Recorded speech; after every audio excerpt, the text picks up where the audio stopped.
this was the street that shoeless Joe Jackson lived on, but they moved it.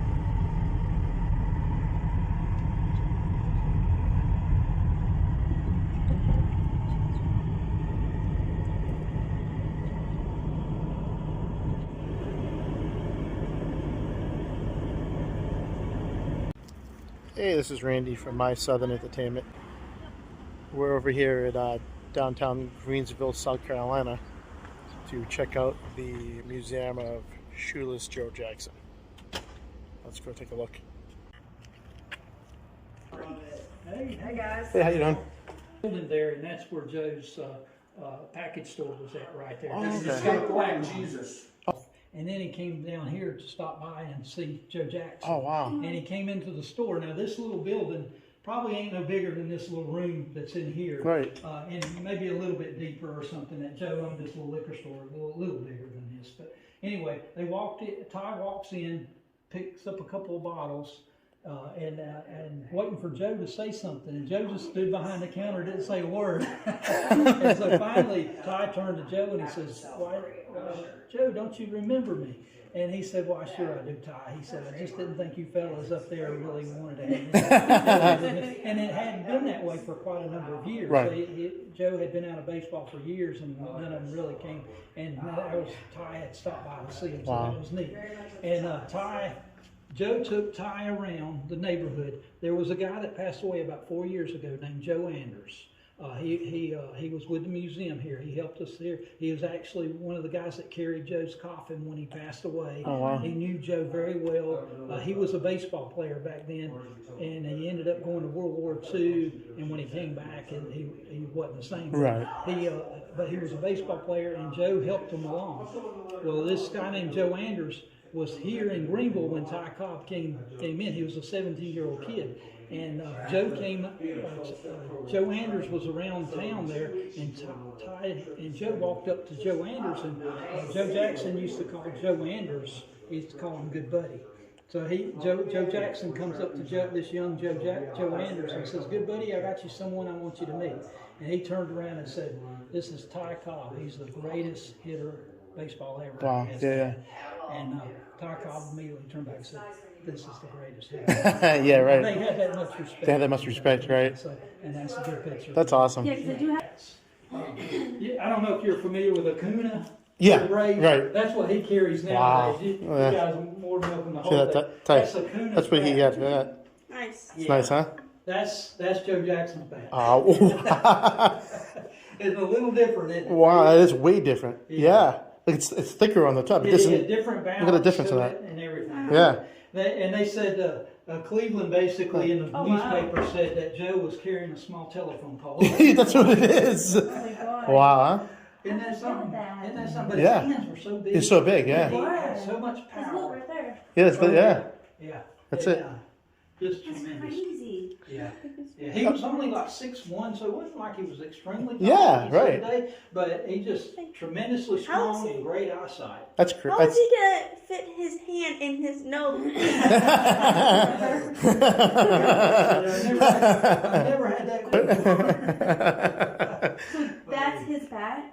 That is a Replica, yeah, yeah. Okay. He's had a bat, an original Black Betsy bat sold for around $600,000. Wow, He's had a $600,000. rookie bat sell for right at $1 million. Wow. And he's had cards and pictures up around millions on some card. Wow. One picture went for, I think it was $1 million, and then he had a card sell for way up there too. Cards. Wow. All his stuff's very valuable. Yeah, right, So right. his original bat like that was auctioned off? Yeah. It was, matter of fact, the guy that's part of the museum here, part of our board, he actually owned the bat to begin with. It was given to him by Joe's wife. And Oh, he wow. sold the bat for around $600,000. Many years, 20 years ago. Yeah, it would have been worth more. Yeah. Well, back in those days, though, I mean, 26,000 was probably worth about Yeah. a couple of million, right? Me, I would have kept it. But you can see, now that's Ted Williams. We have a statue over here, which you've probably seen. Yep. And when we were going to dedicate that statue, Ted Williams was going to come down for it. And he was, as a matter of fact, the Dodgers coach, old Dodgers coach. Lasorda. Lasorda, yeah. Lasorda did come, but Williams was going to come too. Oh, wow. And he sent this letter. He was apologizing that he wasn't going to Oh, make it. wow, He that's was sick. awesome. He said he was sick. And just That's awesome. not long after that, he passed away. Right. So he was that sick. And They so- had- Well, actually, his father, it was his grandfather's. He's a picture of Ted Williams and Babe Ruth. Oh wow. I have it in my house. Yeah, it's We have it now. they made there's a tunnel in Boston that goes to Fenway Park, and it's called the Ted Williams Tunnel. Yeah. Oh really? Yeah, I so they didn't know named, that. they named it after him. Yeah, That's cool. it has a big plaque and Have you everything. guys been up to Fenway? I know you have. Yeah. Oh yeah. Oh yeah. We have been I, there. I would love to go. I've never been. There's 2 ballparks still being played in that Joe's hitting balls out of. One of them, of course, would be Fenway. Yep. Can you think of the other? Chicago. Chicago. Yep. Why Chicago? But because of the It's a National League park. it's a National League Park, right? And Joe never played in the National League. Oh, really? Really? Yeah, I didn't think of that part. Here's how it is. Back in those days, they only had 2 teams make it to the World Series. Right. You only have 2 teams. At the end of the season, if you didn't make it, you'd usually play your counterparts in a game where you're going to have to make money. Right. And the Chicago White Sox in 1916 played against the Chicago Cubs in games. And they weren't. Yeah, right. They would play it and make money. Make money, yeah. And Joe, it was stated in the paper that Joe went into Wigman Fields, what they called it at the time. It was actually Wrigley, but they called it Wigman Fields. Wrigley, right. Said he went in there and hit one into the flower beds. Yeah, yeah. He's hit them out of no problem. Yeah, Fenway Park. Knew Joe when I was growing up, knew of him. Yeah. And but you didn't hear a lot about Joe Jackson after '88 and '89 when those 2 movies, Field of Dreams and 8 Men Out, came out. Right. Then it took off. Took off, and Those they, are big movies. then you started knowing. That's what this stuff is here.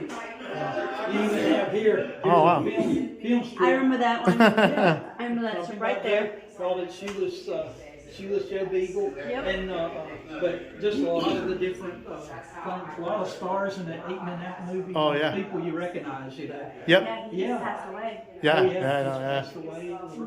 And so neat. And the saying here, say it ain't so, Joe.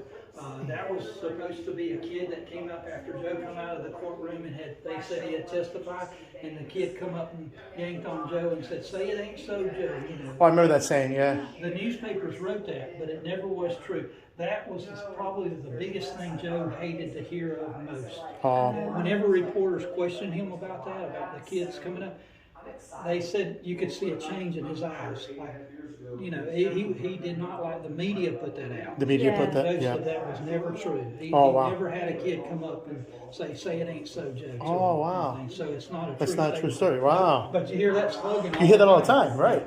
Say it ain't so. Wow. So anyway, big deal. So for some of the casting members, Oh, wow. and those things out, and so it's pretty neat. Yeah. So, anyway, let's walk on up to the Yeah, house. Hey, sure. hey, you know that guy that played as him? Uh-huh. Played in Fast and Furious? Right. Oh, did it? Yeah. Yeah. And that.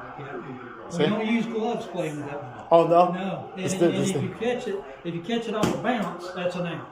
One bounce is One an bounce out. and And out. that's the way they played rules back then. Yeah, right. We used to play like that. Those rules in backyard ball. Fun. Yeah, it's fun. It's fun.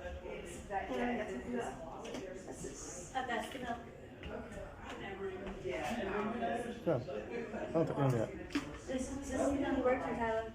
I thought about somebody until she told me. Oh yeah. You know, so, okay, I just want to give you that heads up. Sorry. No, thank you. Car I was telling you about, the Greenville Jets. Greenville That's Jets. what they were going to name them to start with. That would have been so Yeah, nice. Oh, wouldn't that have been nice? That would have been so nice. I still want them to do. I wish they would change it now. But They're still holding on to it. They're still holding on to it. Yeah, I'm good. Yeah. First of all, you're familiar with Greenville enough that you've been here a little Right. bit. Greenville, of course, you see all these mills all over the place, Right. big mills. Well, those mills didn't stop popping up until around the turn of the century, right after 1900. Some of them came a little bit before that, but the mills Yeah. started popping up all right around that time. And 11 or 12 of them popped up real quick. And one thing they were doing, those mills, they were fighting over people. They needed people. Right. And they couldn't get them. They were pulling from Pickens, Oconee, Right. bringing all these farm people in to work in these mills. And so they started building these company stores. They put these houses up that people could just come rent. They were trying to keep it all under their control. Right. But they Yep. were putting all this stuff up. and put churches up. I mean, they put social clubs. They had some places had skating rinks. Some places had bowling alley. They even put in a bowling alley. Really? In Yeah. Brandon up here. Yeah. And different things. But they were doing everything they could. One of the things they did was put in ballparks. And that was big. And they knew it because that was entertainment back then. They didn't have a lot of entertainment. They had theaters that you could go to, but they weren't. But they put in these ballparks. And every meal had these ballparks. They all had their ballpark. And just think, if you had the best ball team, right? Where did everybody want to be part of? They want to be part of Right, that that community with right? the best Yep, ball so team. they would work at those And that was big. And Wow. that's why you hear these stories that some of the ball players had kind of cushy jobs. Like, see that chair right there? Joe would sit in that chair in the meal, maybe up on the 3rd or 4th floor, and if he seen the supervisor coming up the stairs, he'd run and let everybody else know, get back to work, get back to work. And he didn't worry about it. He didn't worry about it. He was a ball player. Right. And that was part of it, you know. It Wow. was just that kind of mystique. So, and one thing that also happened, if you notice, down around the mills, there used to be train tracks or trolley tracks that would run down. They go on, you know, that bridge that goes down in the tunnel. Right, right. That's they put that in, but the trolley used to run down through there. They put the trolley in around 1905. Well, the ball team started playing around that time, 1905, when it really got heavy around Greenville in baseball. And that was a big deal. The Greenville did it because they wanted to draw some of the people that were working in these mill communities back into the town. But what it did is it gave people the opportunity to go from one ballpark to another by hopping on a trolley and going to another ballpark and watching ball games. So it was big for Greenville, and it was big for the baseball community in Greenville. So that's awesome. That was going on. And see, Joe played with Brandon. This is Joe here. Right there with Brandon. Oh, wow. Yep. And then this is Joe Jackson here with Victor Mill in 1907. He also played part of the 1906 season with Victor. They bought Joe's rights out. The teams would go and they'd have these great players, and then other mills, like I was telling you, they wanted to have the best team, so they would buy it. it. Get come play for Is them. that? And Joe That's awesome. played for Victor and made more money, you know. So, Right. And then along came. While Joe was with Victor Mill, this fella here, Tommy Stouch, right here, he was a major league player that played with Hannes Wagner with the old Louisville team. Wow. And he lived just up the road here, and he also lived up by the old train station. But he ran some of the Greenville teams around here, the early teams. And he was coaching this team. They usually only have 12 players that played on the teams. They'd have all their pitchers and every player was there in that lineup right there. At the end of the season, they could add more players, but they pretty much had 12 players going. And so in 1908, Joe was with the Greenville Spinners. They came. Tommy Stouch came to play against the Victor Mill team, took some of his players, and he was up there playing against Joe. Joe got up to bat with Victor, and Tommy Stouch was playing second base. And Tommy, like I said, he played in the majors. And he said, this kid hit a ball at me. I didn't even have a chance to move. Oh, really? And it hit off my shins. And he said, this guy, if he does that all the time, he must be some ball player. So then he signed Joe. And Joe, midway through this season in 1908 with the Greenville Spinners here, Joe's team was leading the league. The Greenville Spinners was leading the league. And there was a team just down the road called the Anderson Electricians. And they were in last place. And they were going to come into Greenville here and play against Joe's Spinners. They usually play a series of 3 games. And the first game started on a Thursday. Well, that first game, Joe's team, leading the league, was getting demolished by this last place Anderson. They were called the Anderson Electricians, 1908. Right. They were getting demolished by them. So they decided they were getting beat something like 15-3. So Joe's coach decided to bring Joe Jackson in from center field to let him pitch. He wasn't a pitcher; he pitched some in the textile leagues. So he brought Joe in from center field. Back then, they would do what they call calling the game. They would have a guy sitting up in the stands with a telegraph thing, and he would send a telegraph to an auditorium in Anderson. And folks would be sitting in the auditorium, and a guy would read play-by-play. Oh, okay. Of the game. Yeah. And they'd say if he got a hit, he'd tell them he got a hit, and they'd type it. Well, when Joe was going to come in to pitch, the little telegraph operator from Greenville decided to play a joke on these Anderson fans down there, and he said, when Joe came in, that the coach, Tommy Stout, sent the 10-year-old mascot out to take Joe's place in center field. And there's the 10-year-old mascot. It wasn't true. Yeah. But these fans in Anderson never knew that. They never knew that. They thought the 10-year-old kid got sent into the game. Well, Joe came in to pitch. He pitched the last 3 innings of the game. He hit 5 batters in 3 innings. Oh, wow. And one batter he hit, this is no lie, he hit the guy on the arm and broke his arm. He broke his arm. He hit him so hard. So, yeah. Well, the next day in the Anderson paper, they weren't very happy with the Greenville team. They were very upset with the coach for Greenville for sending in the mascot, which he didn't do. Right. They didn't know it. They know, yeah. And then also, they were calling Joe Jackson Gatling Gun Jackson. Oh, wow. For Yeah. how wild he was. Right. Well, the next day, the Friday game, Greenville won that game, and then they played the Saturday game. On Saturday, everybody would travel around here. They'd go to all these games. They usually did it by train. And many of these Anderson folks came up to Greenville to watch this final game. And they got into the 7th inning, and again, Joe's team was losing by 1 run.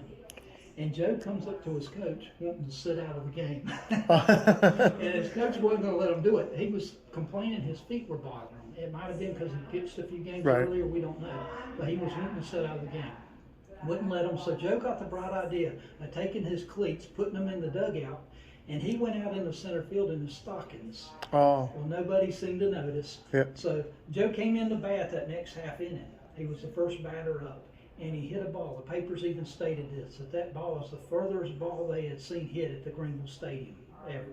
And so as Joe was rounding third, headed for home, one of these upset Anderson fans jumped up out of his seat and shouted, "You shoeless so-and-so." That's how he got it. That's how he got That's how he got his name. Wow. And he came back an inning or 2 later and got a hit, which won the game for Wow. him. And that was during was mid-season, around June, Wow. early June of 1908. That's awesome. Yeah, and that's Joe there, Joe Jackson there. That's Tommy Stout's the coach. That's Hyder Bar. That player Wow. went with Joe to play with the Philadelphia team in 1908. They were 2 good ball players.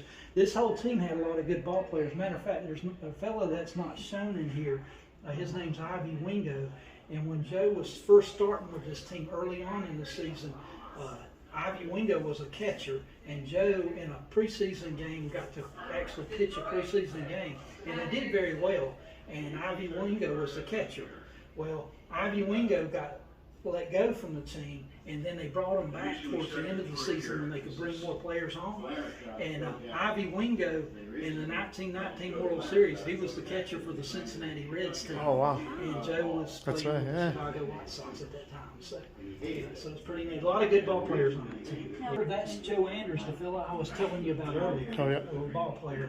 And these are some of the Brandon teams. They were celebrating Joe Jackson night at Brandon Ballpark up here, that little ballpark you guys were at. Okay. They were celebrating Joe Jackson night there and just honoring Joe. So, That's awesome. Yeah, years later. So. And of course, this is just some of the different things. Tom Perry wrote baseball, textile baseball there. He's tremendous. He passed away with cancer, but he was part of the museum. Good fella there. And but he wrote a lot of the history of textile baseball. Which Oh, wow. was pretty neat. And just some of the different bats. Greenville had a bat company here that used to make bats. Here's Ian Beck. Yeah. I think it was Some Joes. yeah, and then of course the Joe's things like that. That's a nice hat too, huh?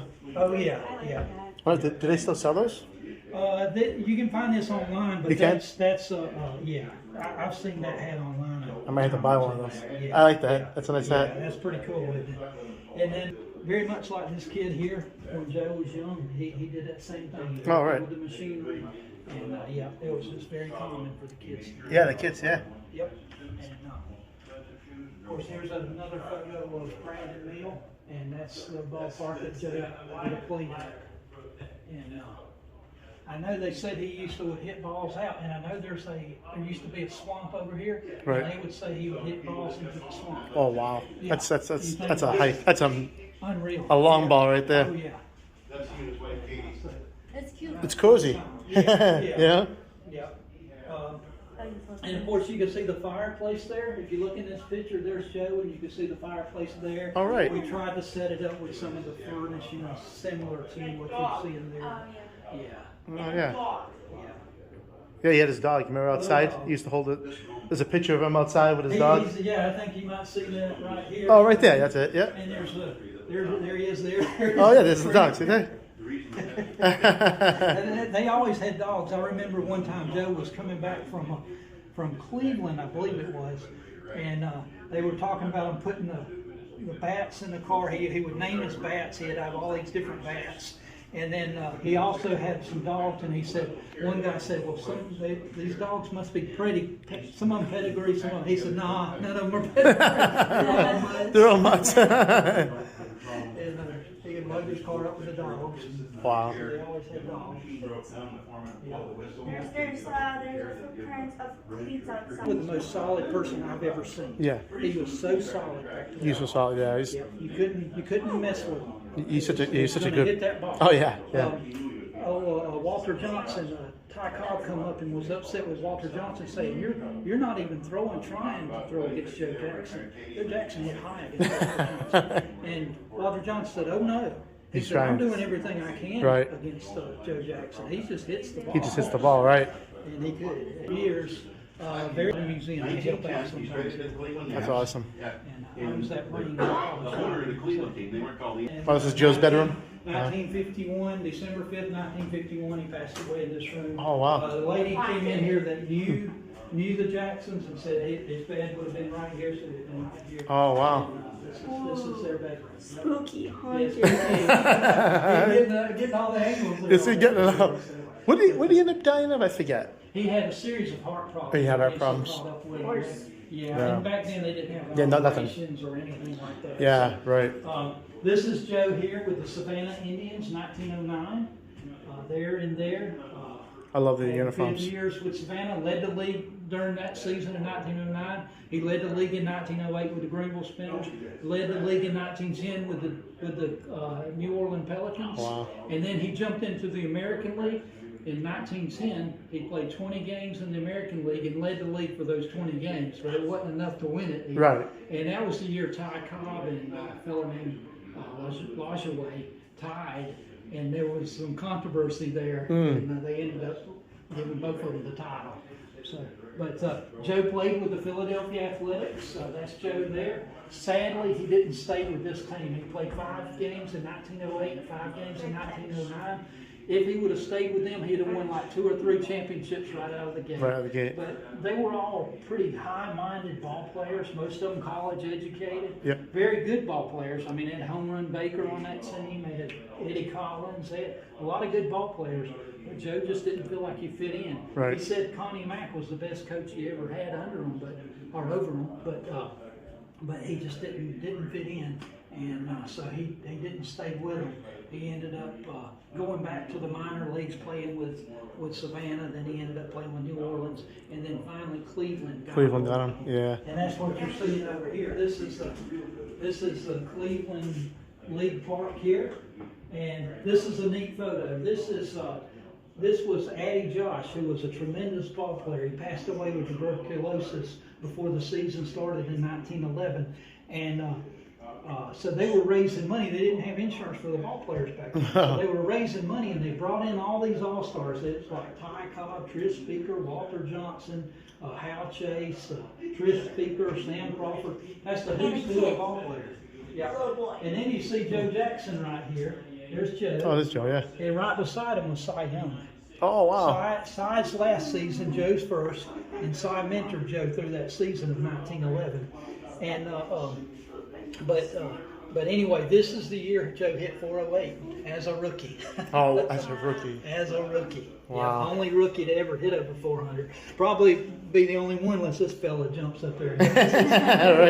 Right. But anyway, what's interesting about this picture is you see Jack Greeny third in line over there. He's third in. Yeah, Yep. third in line. If you look over here, here's Jack. It says Jack Greeny, second time in photo. Oh wow. He's in there twice. He's in there twice. Yeah, so that's pretty neat. But, Wow.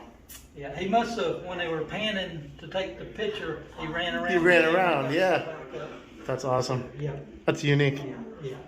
And of course, here's some things. That's a 1916 article of Joe Jackson. Some old stuff there. This is a Savannah pennant, very old.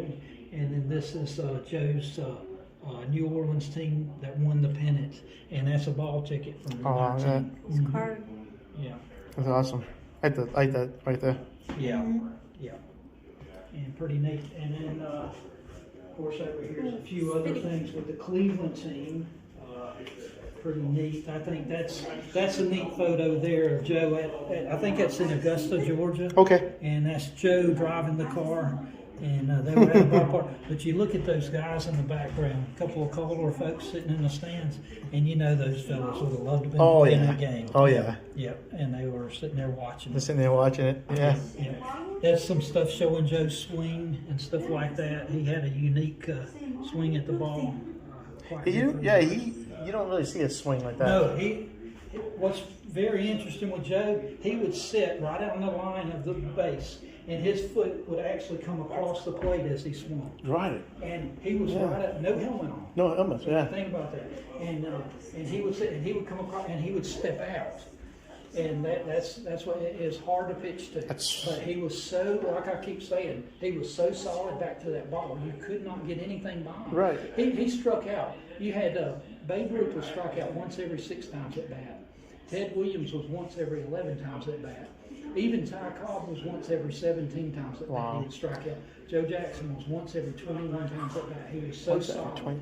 So solid. Yeah. You figure they don't really teach that type of swing. No, well, now they're trying to shoot for the fence. They're trying to shoot for the fence. It's Joe was just a solid bat, yeah. And he hit it hard. That's the thing. That's what kind of took away from baseball is they want all the home runs now. The game changed when they brought that new ball out and they started trying to put them over the fence. Over the fence. Joe never tried to put them over the fence. He just Want tried base to hits, hit that yeah. ball He just through. want to hit, yep. And he did. Right. And he was that kind of hitter. Neat stuff there. Here, but it's actually League Park, and Joe lived, I think, right in this area here, somewhere right in here. Lived right now. During the summer, he would rent out a house right there, and that's where he'd just get up and walk to the park. Oh, wow. That's, And you know, you can imagine the kids out there wanting to meet them, and you know. That's awesome. And neat. That is awesome. Yeah. Not a bad walk either. No. Shrine Park, this park here, and so those are original. Those are They would have original, been right? there when Joe played at Shrine, and then in here you'll see we have some from Kaminsky. Another spare bedroom here, and we've got a lot of stuff from Kaminsky in here. Yeah. That's nice. I love these. They still have these at Fenway. Yeah. They do. Still have those downstairs there. You still sit on me like by the 4th inning. You're like, that's the only thing. History. 1919, and the ones with the orange dots are the ones that were involved. Oh, those are the ones involved? Well, the orange dots? They had to go Oh, wow. face the courts there. Yep. I like that, how you put the dots on it, because I was trying to look it up and see who was involved, and it's hard to find that, like, through Google and stuff, but... No, that's cool. And the two that would probably be in the Hall of Fame is Joe Jackson and probably Buck Weaver. Buck Weaver, he played third base. He's right here.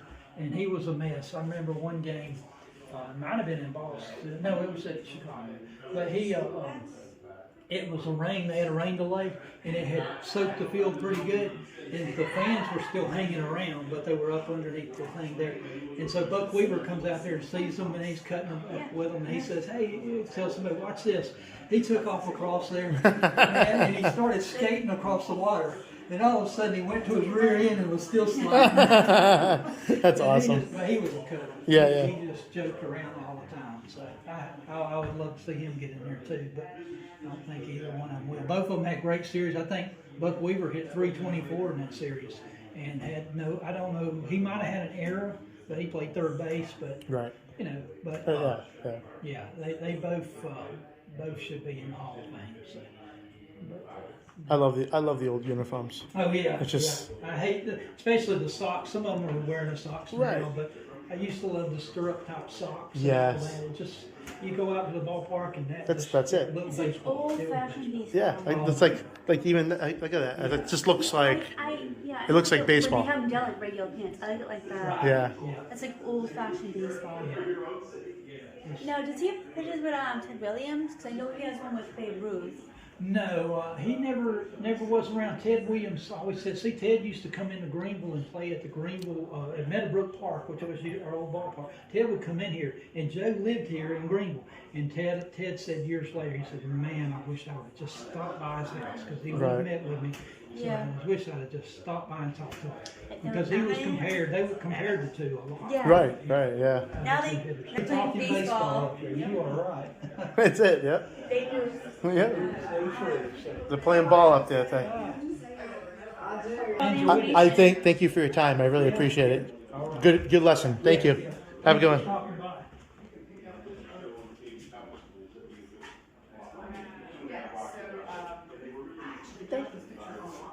Yeah, Maybe those it's empty again, clean or something.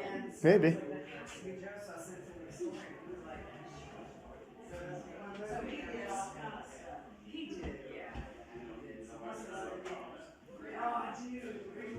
This those chocolate nothings. Whatever they're called.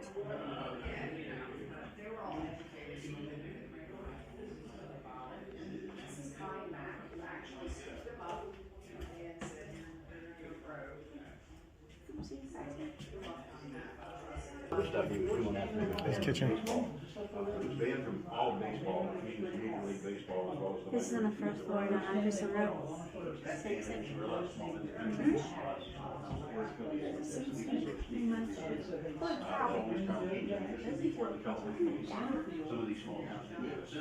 thing they do is try to go to the town bottom, and these town teams, so they weren't affiliated with anybody, so he could speak in and play with them, they'd advertise it, and, you know, these sort of little town teams, they pass the hat and collect fees every $9 for it. These are some of the things that we found, you know, maintained from, during the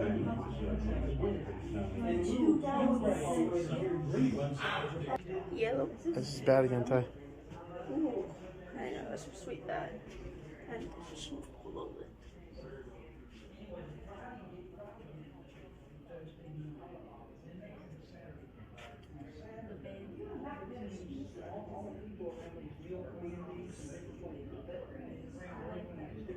I love this picture. This is the last picture of him playing. He's just This is the Field of Dreams movie. Field of Dreams, Red yeah. Sox. Field of there's a Field of Dreams stuff. Okay, that's awesome. Oh yeah.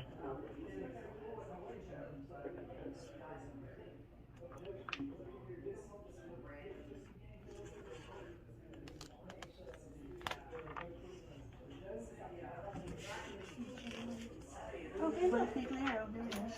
It's on the video. The art It's Tony. Tony Canigliaro. Yep. Johnny Pesky. Tony, look at this. Done. That's cute. I saw Yeah, that too. it's I awesome. saw that when I was younger. Hey.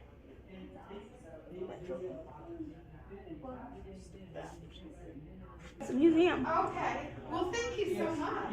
We really appreciate that.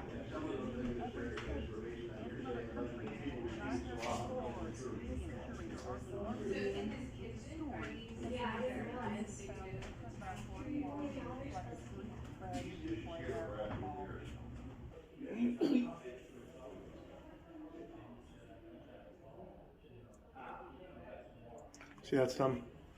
That's them moving the house. Right there. See? This house we're I'm in. looking after and after on. Okay, stay there. Okay. Board up a little bit. That's the house they were standing in now, is now the museum.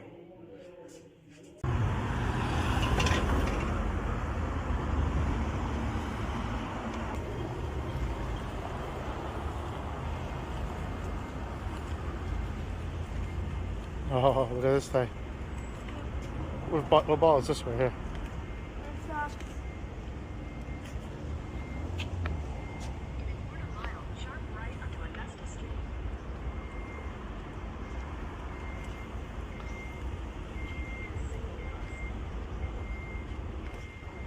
Here he is, Tay.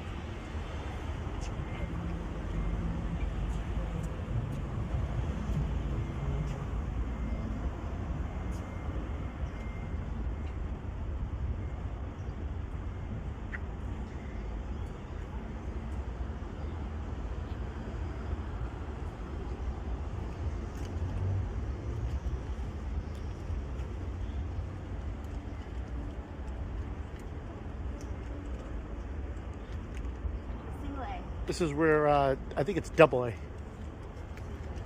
It's either double A or single A is where the Red Sox farm system.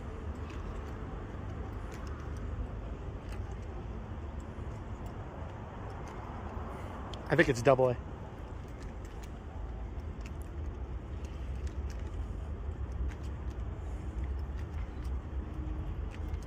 Oh, that's nice.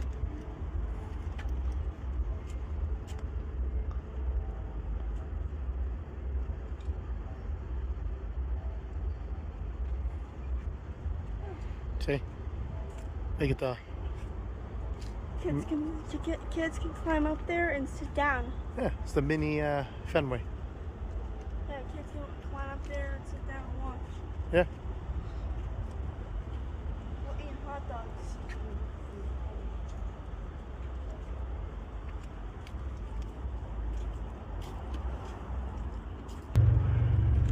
So you got the mini green monster up there. So it's famous. Yeah, it's the green monster in Fenway. So you get the mini green monster right there.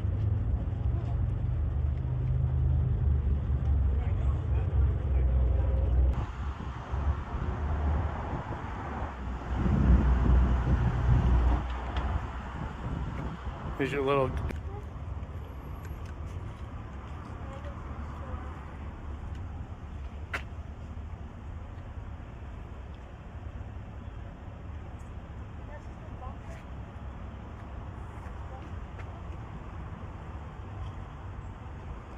Yeah, you can pause the video and read this if you want. It's right across the street from the baseball park. No, they look like cleats. Cleats. They're done shoe cleats. Oh, maybe. They're making it look. Yeah. They're making it look like ghost.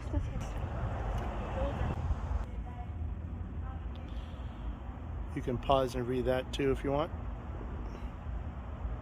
Strategy game. Minecraft strategy game 2023. Tyler, what's this? This is like a mini Yorkie Way.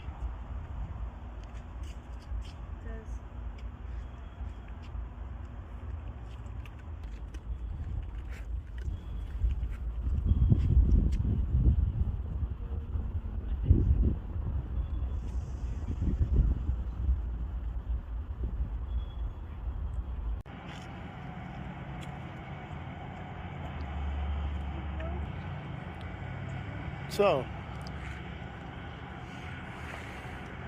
this is the baseball park where shoeless Joe Jackson used to play.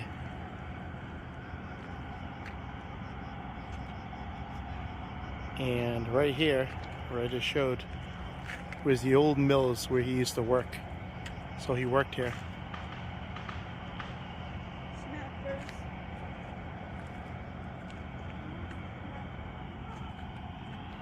Let's go take a look.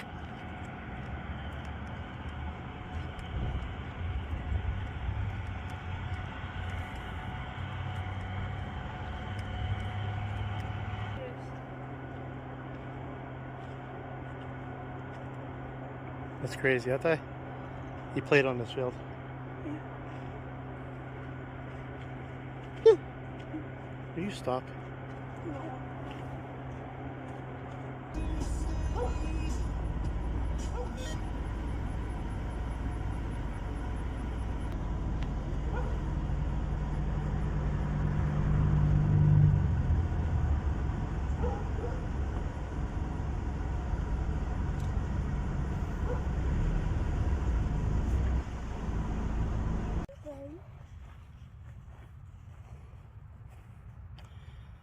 Here's where he's buried.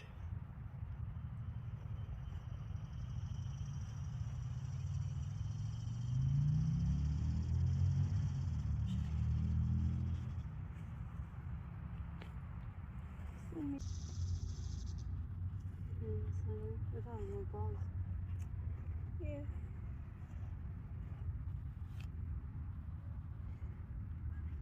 I can imagine like your cemetery, your grave is right next to shoeless Joe Jackson. Uh-huh. Those people.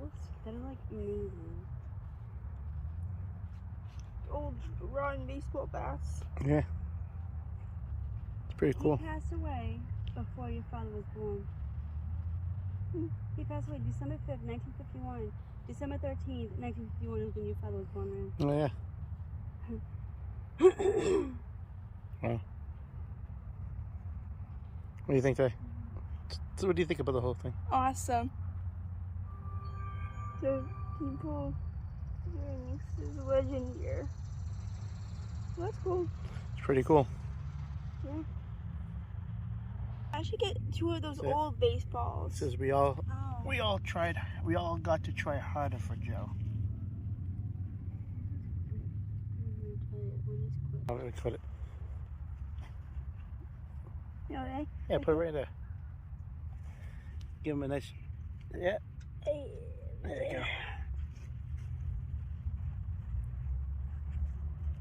We're rolling up on the liquor store that shoeless Joe Jackson owned.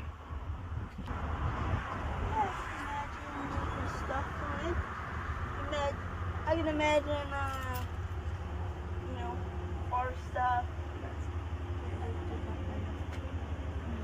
Extra matching. That's cool. That is so cool. Respect. Respect. Awesome stuff. Be careful. That's cool.